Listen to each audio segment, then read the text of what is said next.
1, 2 y 3. Comenzamos. Comienza Nicolás y David.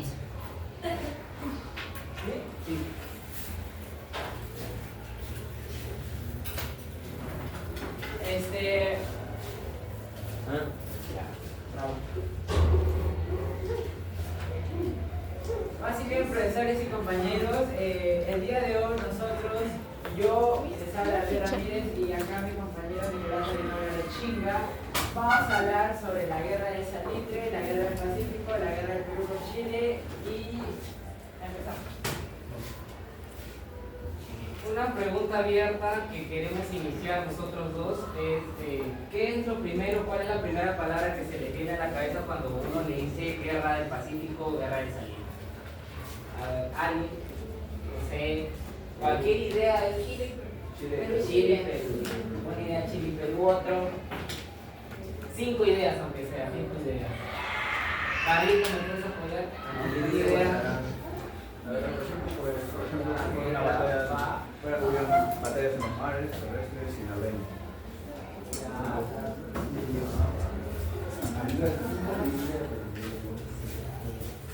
Además, personajes importantes. Miguel Grau, Arturo Chaco, Miguel Iglesias. Enrique Iglesias. Miguel Iglesias.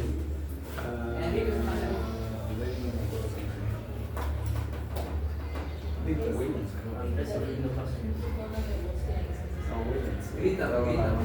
Pero si se escucha, ¿viste? ¿Me escucha? También batallas como más fuerte, la batalla de Iquique, la batalla de Arica y la batalla de Antofagasta. La batalla del Puerto Gamo. Bueno, cuando yo voy a hablar sobre el concepto de la guerra del Salitre. Ahora, cuando le pidieron que definiera el conflicto armado a George Ives, un veterano de la guerra de Gran Bretaña y los Boers sudamericanos en 1879 a 1902, de 111 años de edad, recurrió a la misma lógica que usaba el ladrón Williams para explicar por qué asaltaba a los bajos.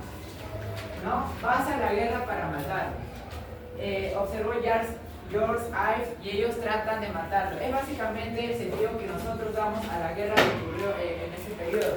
Nosotros fuimos a esa guerra no solo por tema de intereses, ¿no?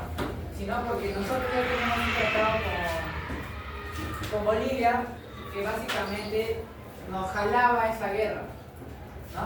Sí. Exacto. Ya. Ahora vamos a pasar a hablar. Primero que nada, me había olvidado. Quiero, disculpen la letra, la verdad, porque se ven, ya. Es la primera vez que hablo. Vamos a colocarle, voy a empezar acá marcando una pausa, ¿ya? Le voy a colocar guerra del Salitre en vez de guerra del Pacífico, que es seguramente con un término que todo el mundo conoce. Guerra, porque si yo les digo guerra del Salitre, probablemente uno sí sepa que se refiere a la guerra de los 3 países, ¿no? Chile, Bolivia y Perú, pero suena más con guerra del Pacífico. Ya, pero ¿por qué es recomendable o es más asertivo llamarle guerra del Salitre? Porque el salitre es la principal causa de la guerra. Del Pacífico, bueno, se puede tener varias definiciones. Uno, porque los 3 países tenían en ese momento salida al mar, el combate, la guerra se libró vía combate marítimo, campaña marítima. Pero es más asertivo llamarle guerra del Salitre porque el salitre es la principal causa. Y que más adelante David les va a hablar de ello. Eso quería hacer una pequeña aclaración. Ya, ahora vamos a hablar acerca de los antecedentes. Porque toda guerra siempre tiene antecedentes. Y vamos a empezar con el antecedente del Perú. ¿Qué había en el Perú antes de esta guerra? Bueno, nosotros habíamos tenido una prosperidad falaz que muchos probablemente conozcan con el nombre de era del guano. Todo el mundo sabe más o menos qué fue era del guano. Que fue este excremento de ave que nos hizo ricos, entre comillas, porque al final el dinero se fumó, nos dejó deudas más que prosperidad, pues de ahí el nombre prosperidad falaz. Bueno, después, una vez que se está acabando la era del guano, se descubre el salitre acá en el mapa, en un lugar que se llama Antofagasta, Iquique. que era un territorio, Iquique era peruano y Antofagasta era Bolivia. Bolivia tenía la mayor reserva de nitrato de salitre y Perú tenía pocas cantidades. Entonces, que se descubre el salitre, cuando se descubre el salitre, la era del guano se viene abajo. ¿Por qué? Porque ambos tenían las mismas prioridades, ambos eran fertilizantes y es normal que en ese tiempo las grandes potencias como Inglaterra, Francia, Alemania pidan este fertilizante. ¿Por qué? Porque están pasando una época que todo el mundo seguro habrá conocido, que se llama la Segunda Revolución Industrial. Todo el mundo debe saber que es seguramente una revolución industrial, cuando las máquinas se cambian. Entonces, se necesita el salitre, se necesita el guano como fertilizante para poder alimentar a los trabajadores, para poder fertilizar las tierras y poder producir más comida. Pero ¿por qué se eligió el salitre antes que el guano? Si se supone que el guano, las clases de historia que hemos tenido en el guano nos pintaron que era el mejor fertilizante. Ya, ¿por qué es mejor el salitre que el guano ahora? Porque aparte de que era fertilizante, también se podía usar como medicina y transporte. O sea, tenía varios usos. Tenía tanto para fertilizar las tierras, producir alimento, como también para la armamentística, que es un momento que se está desarrollando en ese momento. Porque en Europa está ocurriendo una época llamada la paz armada, que si algunos conocedores acá deben saber, la paz armada es un periodo antes de que se desarrolle la Gran Guerra, o también conocido como la Primera Guerra Mundial. Entonces es importante que los países se desarrollen. Ya. Eso es por un lado, se descubre en el Perú, se descubre el salitre. La era del guano se viene abajo. Otro, que había mucho, por así decirse, había mucho caos político. Entraba un presidente y al mismito lo derrocaba otro con golpe de Estado, por ejemplo. Uno de los últimos presidentes que tenemos antes de entrar a la Guerra del Pacífico es un presidente, el primer presidente civil del Perú, que es Manuel Pardo. Manuel Pardo y Lavalle. Él firma un tratado secreto con Bolivia. Ahí tenemos una cita al libro. Podemos ver, ahí puedes leerlo. Este de acá. Citando al libro Nación y Sociedad en la historia del Perú de Peter Claret, dice: al mismo tiempo que Pardo contemplaba formas de extraer más renta de los nitratos del sur, iba negociando una alianza defensiva con Bolivia. Él temía que los bolivianos decidieran establecer una alianza con Chile que no solo pondría en riesgo los campos de nitrato peruanos, sino que además inclinaría el delicado equilibrio de poner la región en favor de su viejo rival en el Pacífico.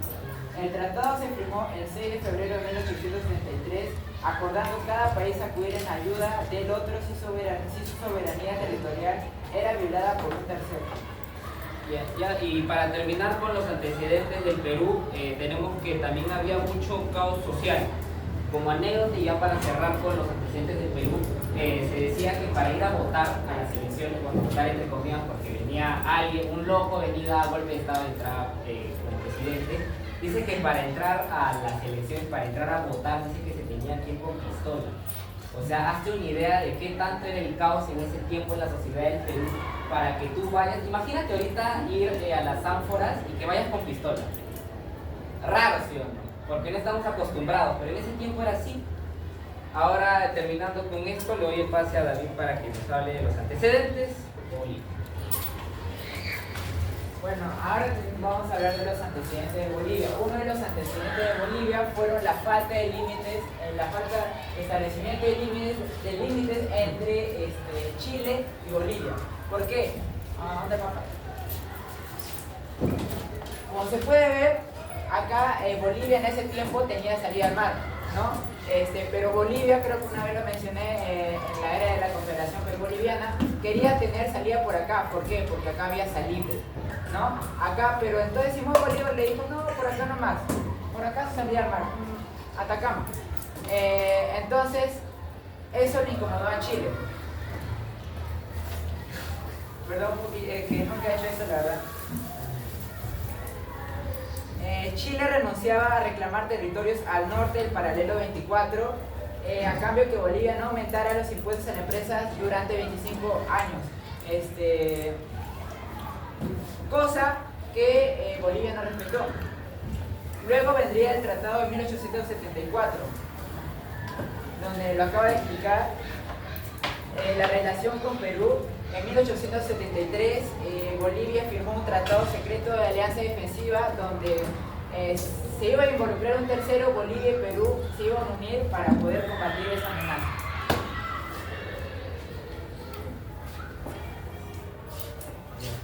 Y para cerrar, ahorita voy a ordenar bien los antecedentes porque es la primera vez que estoy haciendo pizarra, así que ahorita voy a ordenarlo.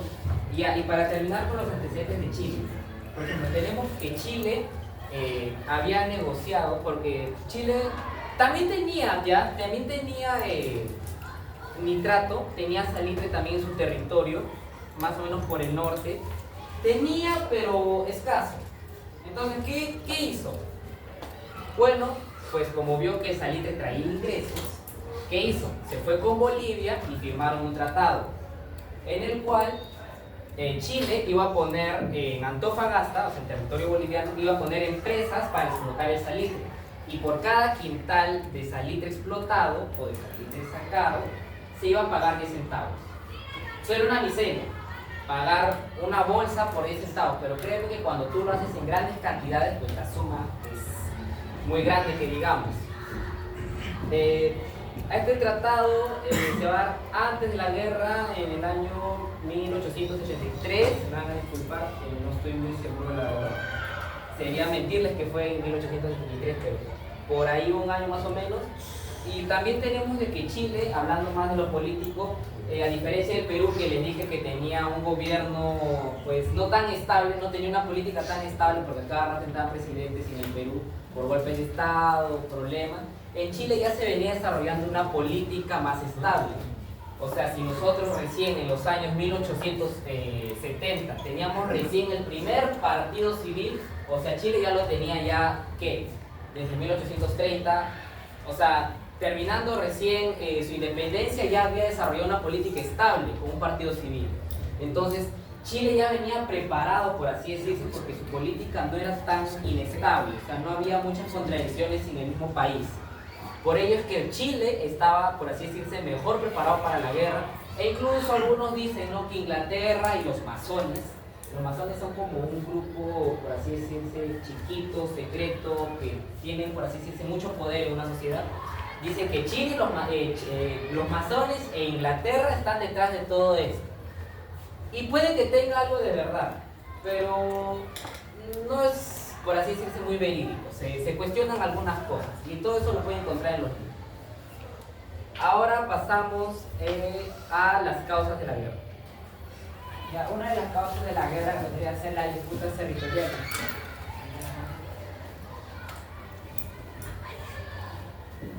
La disputa de territorios.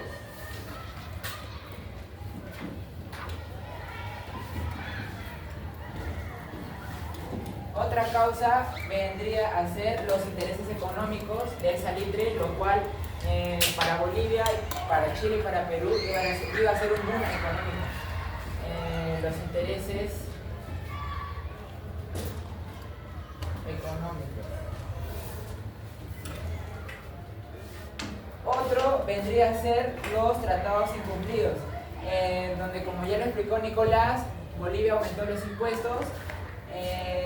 Bolivia aumentó los impuestos a las empresas chilenas en los territorios, lo que violaba los acuerdos ya relacionados.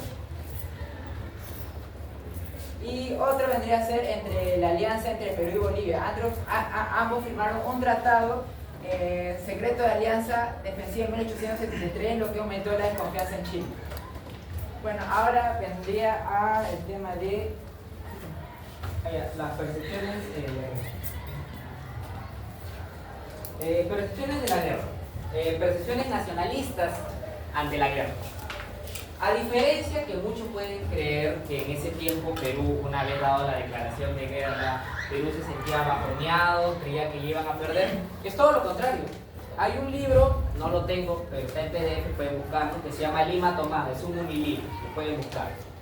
En este libro cuentan que cuando ni bien se supo la declaratoria de guerra, en el cual Perú está arrastrado por el tratado que ya dije que tenía Perú y Bolivia, ni bien se supo la declaratoria de guerra, los peruanos creyeron que íbamos a ganar la guerra.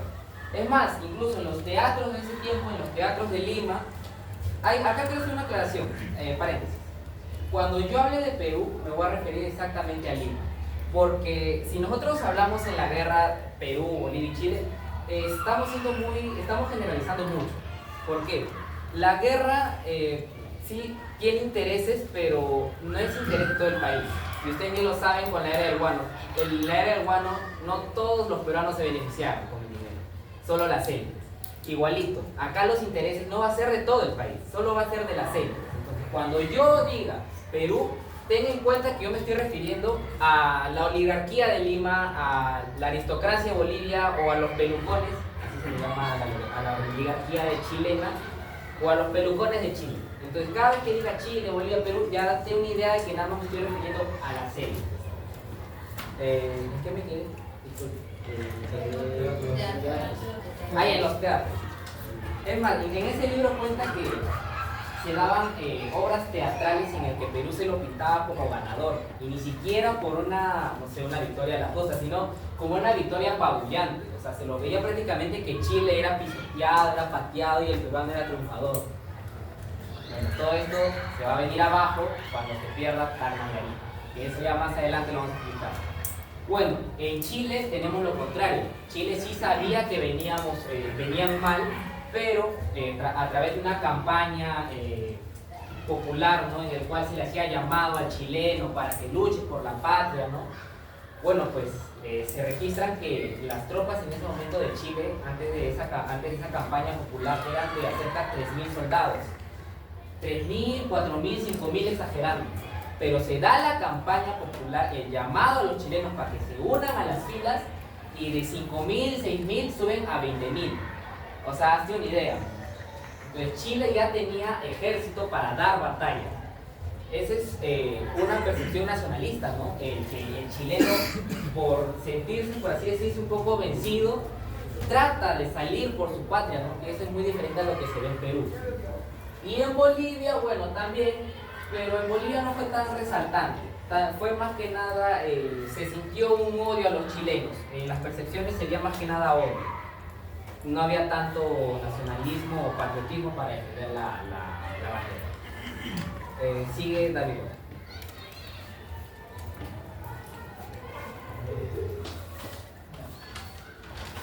Ahora vamos a pasar a otra fase que vendría a ser las campañas. Hay dos campañas, se dividen en dos fases, la campaña marítima y la campaña terrestre. Yo le voy a hablar de la campaña marítima.